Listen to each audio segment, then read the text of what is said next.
Mesdames et messieurs, nous sommes ici à l'entrée du village Bessé-Tonou dans l'arrondissement d'Arome-Lokpo de Soava. Tout le village où vivent environ 1500 âmes. Alors, une centaine de cases a brûlé et beaucoup de personnes se sont retrouvées justement du jour au lendemain sans toit. Qu'est-ce qui s'est passé? Comment est-ce qu'ils ont vécu la période? Qui ont pu...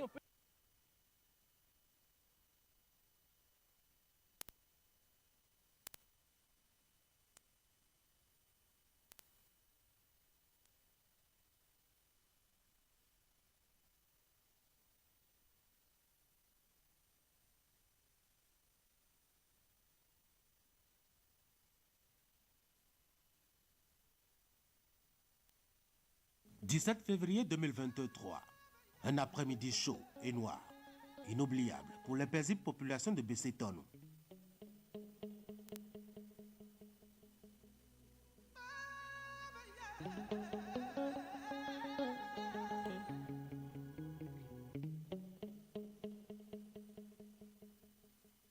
Un énorme drame vient de frapper les habitants de ce village d'Arome-Lokpo, dans la commune lacustre de Soava. Un énorme feu qui a surpris plus d'un, a réduit en cendres tout ce qu'il avait rencontré. Des constructions, des animaux, des biens, tout ce qui n'avait pas pu se sauver ou être sauvé.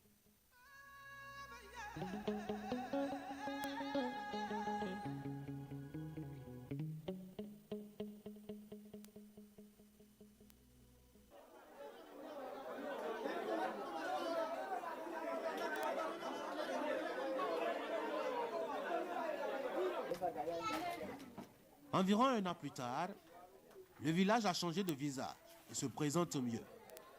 Les souvenirs sont comme lointains, même si on garde encore tout frais les dégâts causés par les flammes en furie.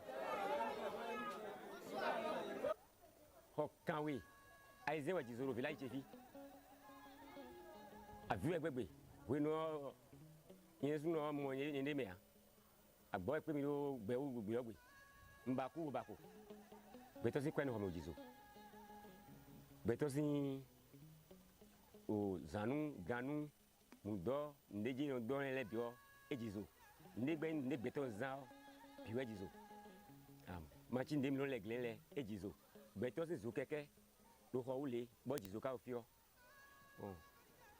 ndejizo toji hunde no to bo jizo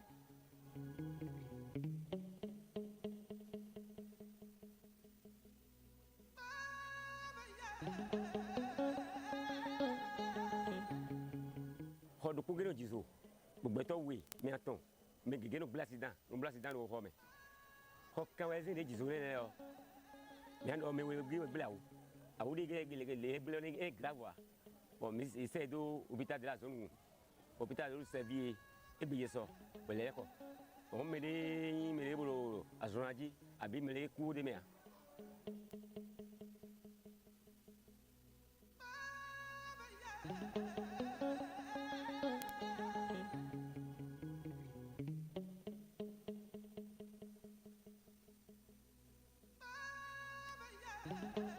là il y a enregistrement le code du coup dit taw de ko bon yo problème me nyaa me tegbe de ya we sitan il est bas au zuko de dans le document bon zuko de ba ruga bon jema we ton e do me we wuli ho de ko wala de me ko le na wa ho chi we de bo jema de zuko yi ho do buta bo ho ton wuli zeze et tout na chi me a yemle fo ambe baso ko to me yemle fo ko tumle wa se kunmi ho kole ejizo.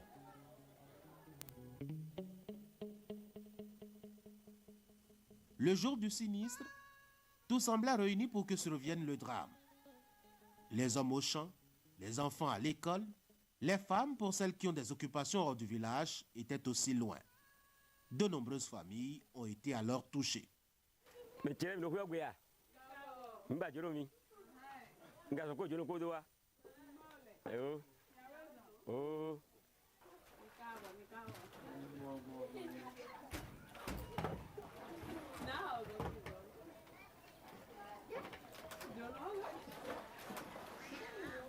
Kwegbe mino dabla. O mi ase nde po e je kwa doju bro. O mi o kale mi mi aton. Mi o e be ho bu je ho du ji po adan po ko zingidi po.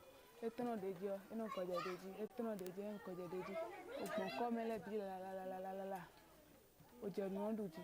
E wa yiro mele e da si ma pa. E ba inde pe ma pa.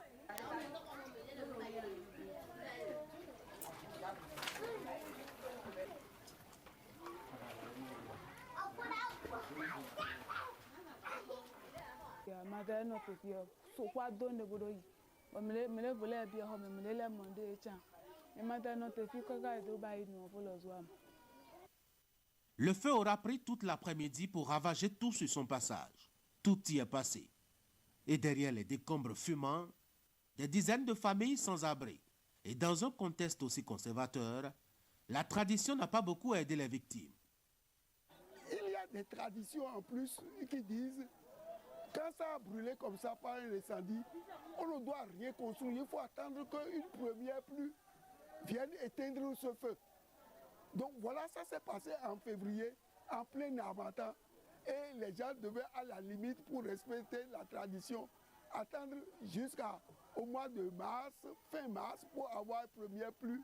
Ils vont faire les, comment dit-on, ils vont faire les ablutions et dire que ce feu-là est éteint.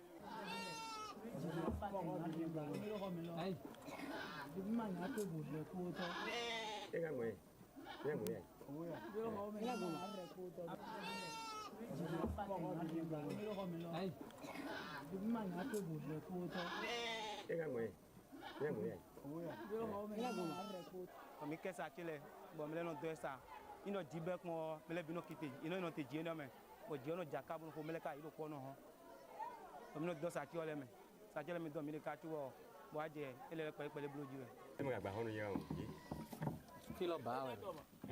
Ba bo ji so ba. e bo ji di ba we Oi. ba we Ba mo ni no fini.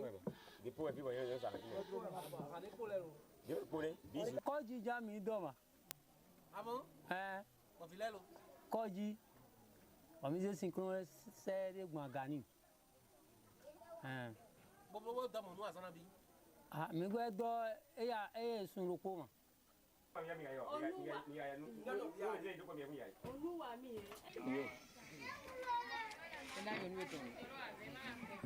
to don bi de no wusin lo e du bi favoli mo che e so du bo avon che so fio amo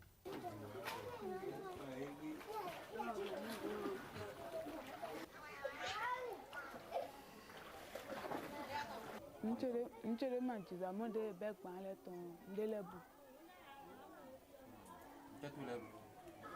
Afọpo lo ba le po. Webu. Profondément affligées par le drame, les populations qui se sont retrouvées du jour au lendemain dénuées de tout n'ont pas eu beaucoup de temps pour se remettre le moral d'aplomb. Ceci grâce aux aides et à la solidarité nationale. Cela a commencé d'abord par des préalables.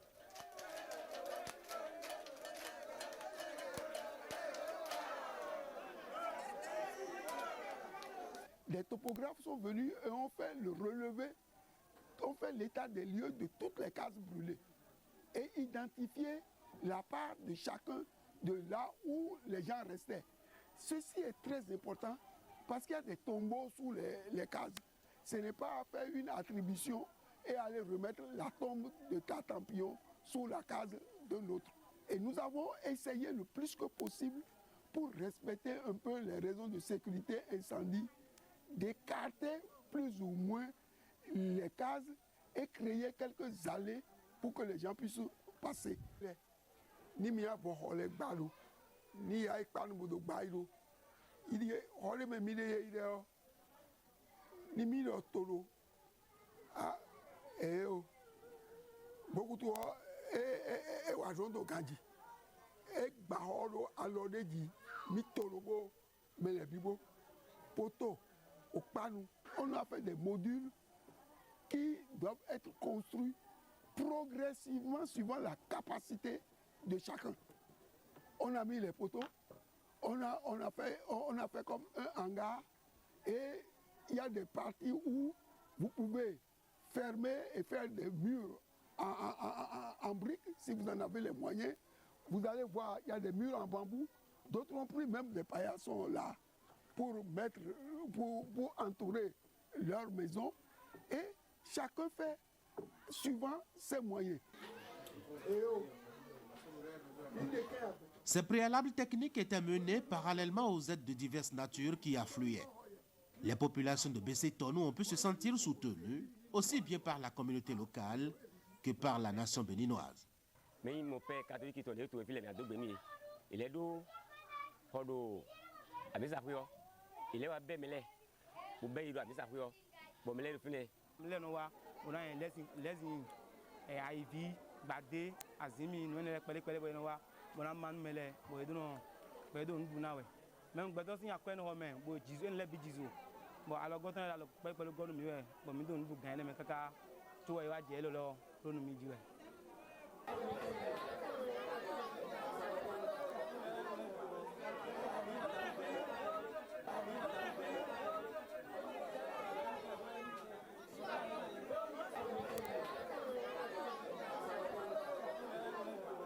Nous avons fait 22 millions de mi. Le village, pour le minimum, nous lève au Jazoli.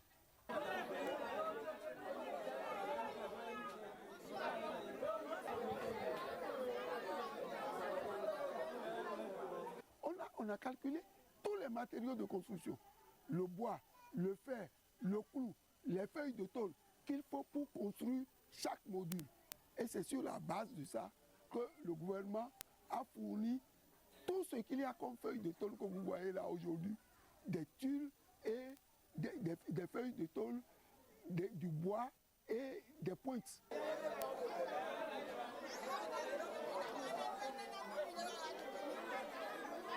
Bon, itawa bo anami panle boko le po onami ciment pele o gan pele mais ekpe a nous mon ko beto gbere ni yo mamole me mon ko bo e kwa so gbere ji ari me to le dalo ile blu to bifo mamode le tata fi do beto ame ele bi e ji so beto li maga me di me le ko me o si ko me di magado nu bifo di wa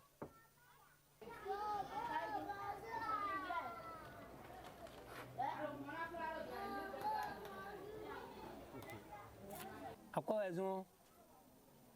weru hinga omiro ma obe gaga be ma ogwa lo be mi ambai bo ne gbombo me de le o ka ma lo go bo mi de o e wa gomi ton e ga lo mi ye gwa lo na mi ye gwa lo na yen taw khole bi ma lo zenzen ko do mo na we dai aw je ko o je we do ko e we do te ko to dagba ta won ya ka bi na chi e kulo o che kulo taw you know ye don leji mais yo kan le doa ye don nu la gana tu wo ele ko to fo bo ero to bo de bo jon lo melesin we atole le sun o mele bi o pe atole bi mo doa briki le jizo le on le na le o si pe briki le o regre ya mo gbo bi jo briki le do.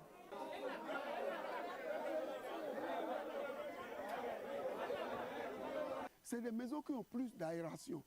C'est des maisons qui sont construites avec des poteaux de qualité. Parce que vous savez, les poteaux brûlent aussi. Le fer qu'il y a dedans, quand la chaleur est très forte et le fer n'est pas bien ancré, le fer fond et tout tombe. Vous avez vu, là, on a mis un système en place. Les claustras sont des moules en briques creuses qu'ils ont posées les uns sur les autres. Ils ont mis les fers dedans et ils ont coulé du béton dedans. En à peine 3 mois, le village a changé de visage. Des cases en matériaux précaires, la plupart des habitations sont passées à un stade intermédiaire en attendant la modernité. Ceci grâce à la spontanéité d'une solidarité nationale.